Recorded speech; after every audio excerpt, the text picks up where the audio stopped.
जुरा लेके मैया जी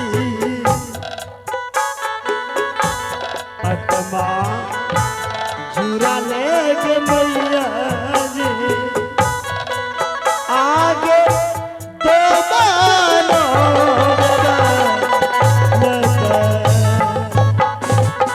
भैया लगती माँ सो गई है, पानी पी गई। देखो माँ थकी हुई थी, इन्हें नींद लग गया होगा। हाँ भैया माँ इनकी सेवा करते हैं। ठीक है भैया। माँ पिताश्री माँ तो सो गई है ना, इन्हें हम सेवा करते हैं। पापा रानी रानी ये कहा था सेवा बिजली से मैया गई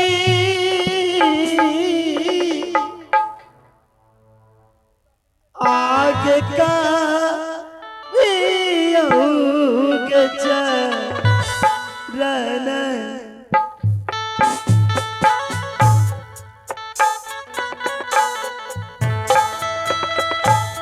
एक कहा था सेवा है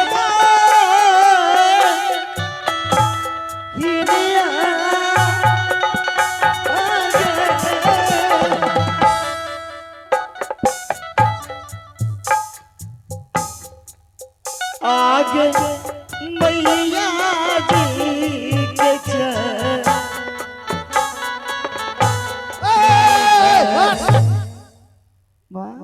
हमारा ये इधर ही है। महाराज बिजली से महाराज क्या हुआ रे? आप झूठे से बात करवा रहे हैं शंकर एंड सुशीला। क्या हुआ? महाराज हाँ इस दुनिया में महारानी नहीं रहा। नहीं नहीं बिजली से मैं सच कहता हूँ। क्या तू सही बता रहा है? मैं सही बता। सही बात है महाराज, थोड़े उबाचे हो चुके हैं रानी, चार खट्टा हो चुका है। आप लोग झूठे ही झमेला में पड़े हैं। शंकर रानी बेचारी गुजर गई। पुत्र सुशीला माँ क्यों नहीं उठ रही है? पुत्र माँ बोलती क्यों नहीं है? ऐसा लगता है माँ मैया हे मैया माँ रानी उठो ना भैया।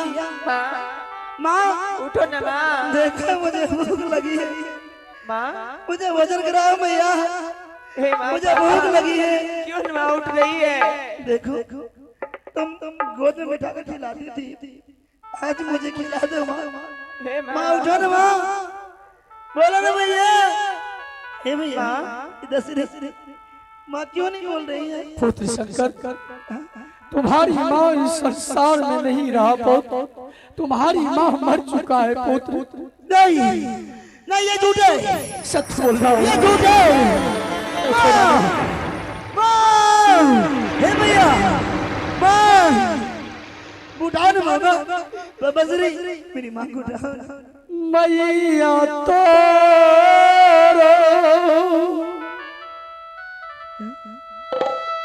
मोर लौके तू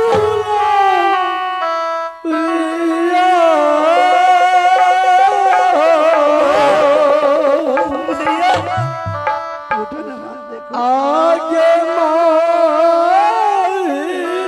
पूरा सहारा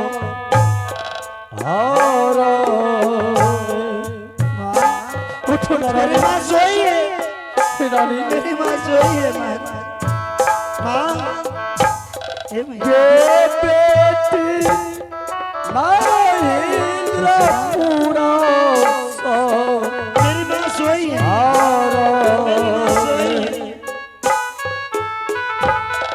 मैया तोरो छोरी के लौगे मैया तोरो बोलो ना छोरी के भागलो अरे ये क्या करे तुम आगे हो सारा माँ मैया पिताश्री ये क्या बोल रही हो माँ माँ माँ क्या हुआ इसे? पिताश्री क्या हुआ? बोले ना मेरी माँ क्यों नहीं बोल रही है? क्यों नहीं बोल रही है माँ? बोलिए ना पिताश्री क्या हुआ? मेरी माँ उठाओ ना, इसे उठाओ, उठाओ ना, क्या हुआ? इसे क्यों नहीं बोल रही है? क्या अब तुम्हारी माँ कभी भी नहीं उठेगा ये तो हमेशा के लिए सो गया है रे मेरी माँ मर गई। इस संसार में तुम दोनों बच्चे को छोड़कर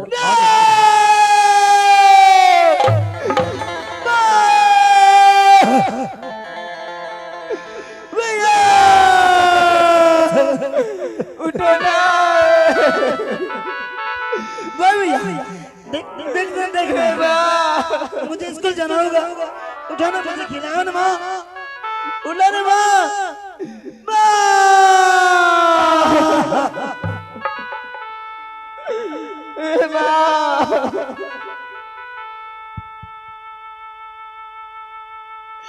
नहीं, ऐसा नहीं हो सकता, मेरी माँ नहीं मर सकती। पापा आप झूठ बोल रहे हैं।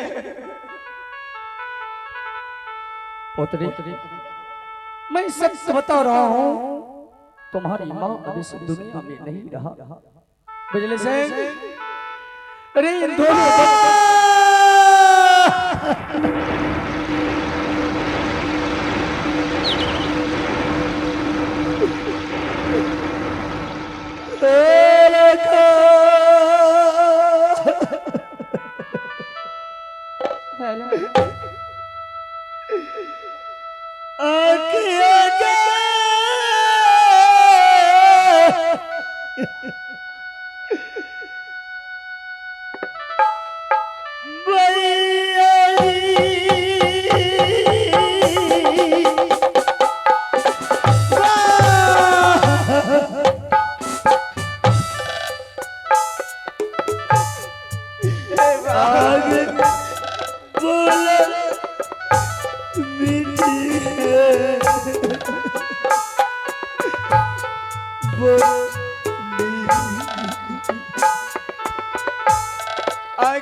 माता हो पिताजी,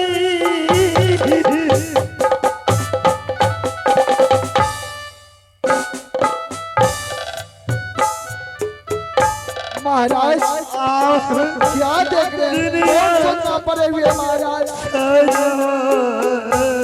इसको जल्दी संस्कार कीजिए महाराज, कोनो विचार कीजिए महाराज।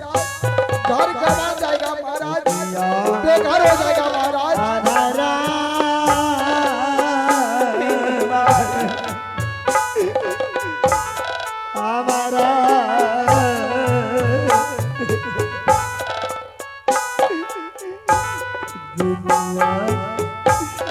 दुनिया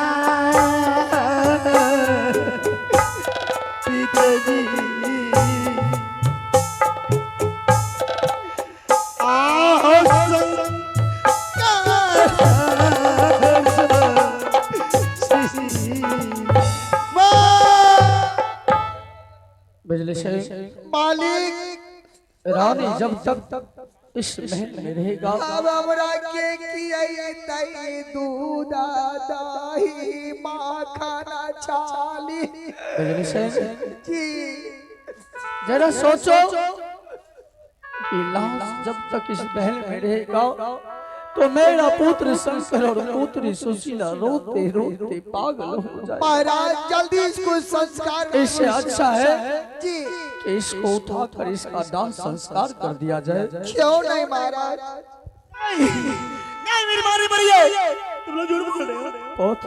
मेरी माँ नहीं मर सकती महाराज अभी मेरे हाथों से संसार में कोई जिंदा नहीं रहेंगे, एक दिन न एक दिन जरूर जाएंगे। चिंता नहीं कीजिए, जो आए हैं सो जाएंगे। राजा रंगे फकीर और जो एक सिंहासन चढ़ चले दूजी बांधे जंजीर बीरहा के अगियाला गेला यही तान में कवन सखी मार दिहले तो नएरा बीरहा के अगियाला गेला यही तान में कवन सखी मार दिहले तो नएरा कवन सखी मार दिला तो नमाए हार जी सखी मार दिहले तो नमाए हार जी कवन सखी मार दिहले तो नएरा बिरहा के आगिया लागल यही दान में कवन सखी मार दिहले तो नएरा बिरहा के अगियाला गेला यही तान में कवन सखी मार दिहले तो नएरा बिरहा के अगियाला गेला यही तान में कवन सखी मार दिहले तो नएरा कंकन चुनी चुनी महला बना बानी लोग कहे घर मोरेरा कंकार छोड़े छोड़े महला बनावनी लोग कहे घर मेरा कंकल चुनी चुनी महला बना बनी लोग कहे घर मोरेरा कर छोड़ छोड़े महला बनावनी लोग कहे घर मेरा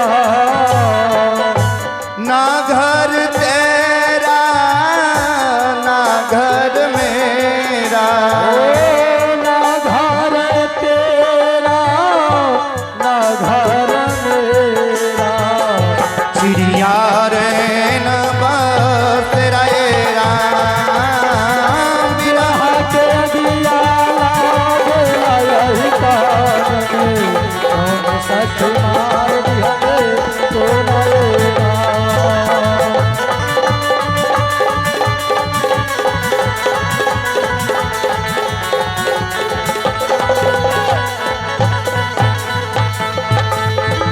कवन सखी मार दिले तो नमाई हारी जी सच मार दिहले तो नएरा जी कवन सखी मार दिले तो नएरा बिरहा के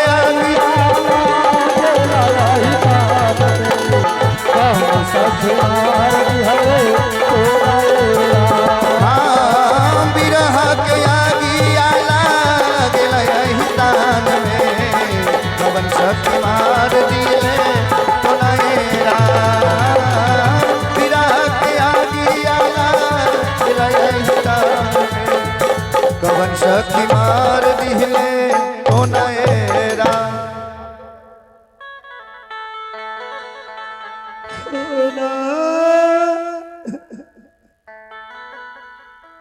माटी के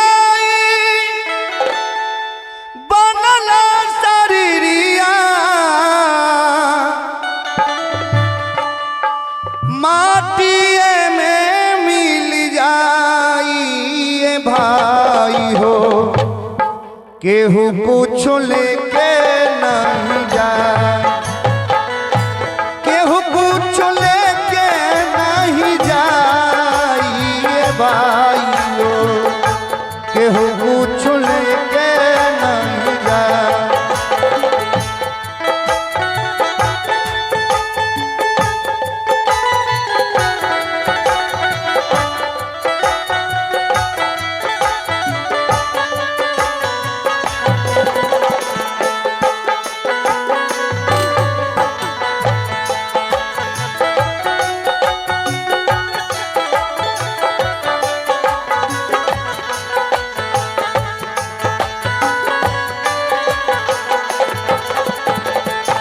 धर्म या धर्म के दुई गो डगरिया जे बनी जे कर मुसाफी मुसाफी जे बनी जे कर मुसाफी पापर पुने के दोई गो डगरिया जे बनी जे कर मुसाफिर मुसाफिर जे बनी जे कर मुसाफिर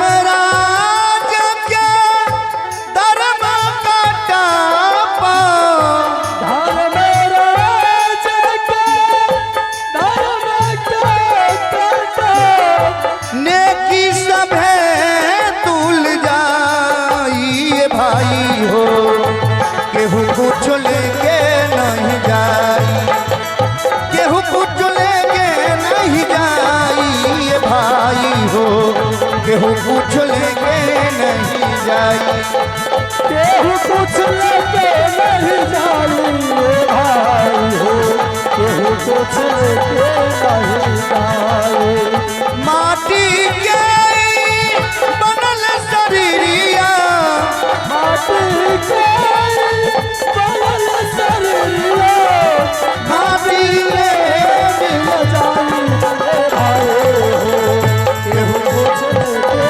नहीं जाई केहू कुछ लेके नहीं जाई भाई हो केहू कुछ लेके नहीं जाई केहू कुछ लेके नहीं जाई भाई हो केहू कुछ लेके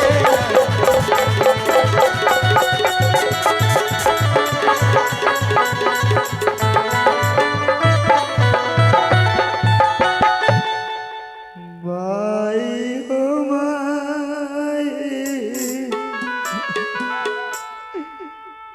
अवतारू महाराज भाई हो माई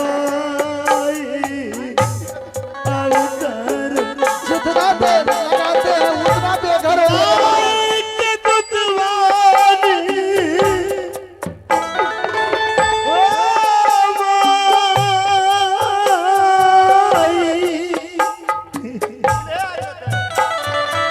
माई के दूध बनी कोना ना मिठाई माई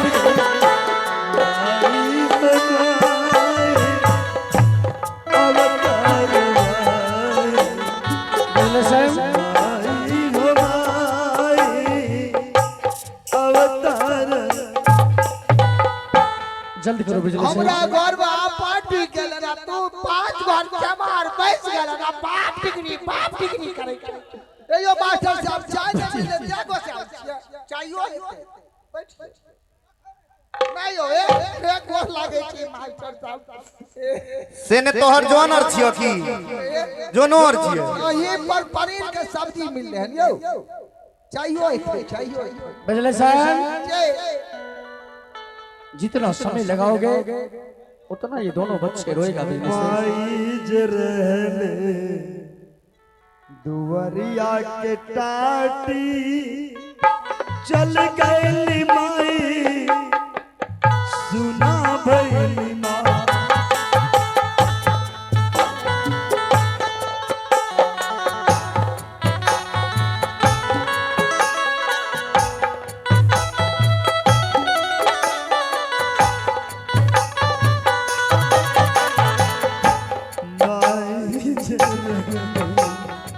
दुवरिया के टाटी चल गई माई सुना माई के अचरानी ओ माई हो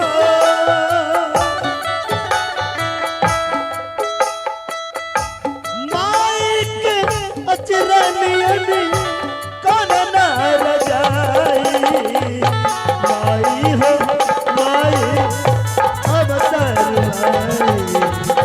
माई हो माई अवतार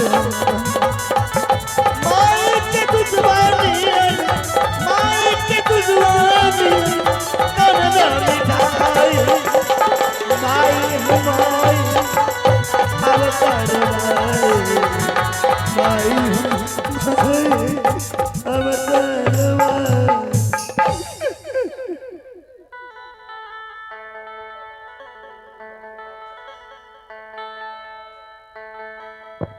सब दिन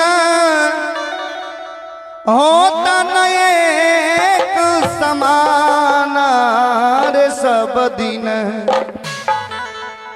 होता न एक समान सब दिन होता एक समान सब दिन होता एक समान सब दिन होता न एक समान रे सब दिन होता न एक समान सब दिन होता एक समान सब दिन होता एक समान एक दिन राजा हरिश्चंद्र जी कंचन भरे खजाना जी कंचन भरे खजाना और एक दिन राजा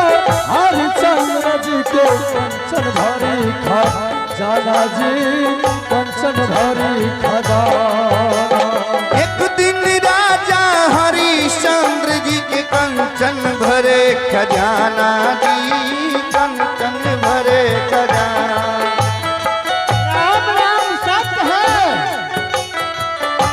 राम राम सत्य है राम राम सत्य है राम एक दिन भरे तुम घर पानी एक दिन तुम घर पानी राम सत्य बखाना रे सब दिन होता एक समान सब दिन होता एक समान रे सब दिन होता एक समान ओ सब दिन होता एक समान ओ सब दिन होता एक समान